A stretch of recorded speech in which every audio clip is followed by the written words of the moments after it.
नमस्कार, Ranjana Dubey YouTube channel में आप सबका स्वागत करती हूँ। आज मैं आप लोग के लिए बहुत ही प्यारा चुटकुला गीत लेके आई हूँ, जिसको नाच गीत कहते हैं। कैसा लगा कमेंट बॉक्स में ज़रूर बता। अगर नए हम प्लीज़ चैनल को लाइक करिएगा, सब्सक्राइब और शेयर करिए।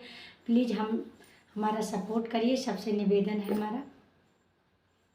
आपन विपत्ति कैसे गाई हो, पिया कालई के मुसरिया। आपन विपत्ति कैसे गाई हो, पिया कालई गे मुसरिया।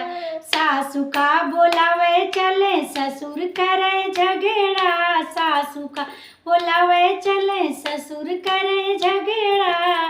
कौन बिल्ली में हाथ डाई हो, पिया कालई गे मुसरिया। कौन बिल्ली में हाथ डाई हो, पिया कालई गे मुसरिया। आपन विपत्ति कैसे गाई हो, पिया कालई गे मुसरिया। जेठनी का बोलावे चले, जेठ करे झगड़ा। जेठनी का बोलावे चल, जेठ करे झगड़ा। कौन बिल्ली में हाथ डाई हो, पिया कालई गे मुसरिया।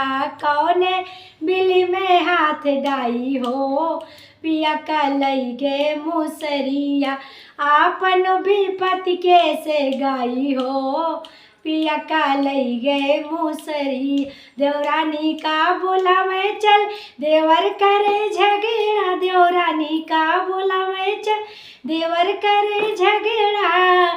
कौन बिल्ली में हाथ डाई हो, पिया कालई गे मुसरिया।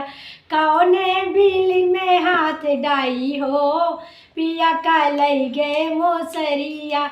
आपन विपत्ति कैसे गाई हो, पिया कालई गे मुसरिया। आपन विपत्ति कैसे गाई हो, पिया कालई गे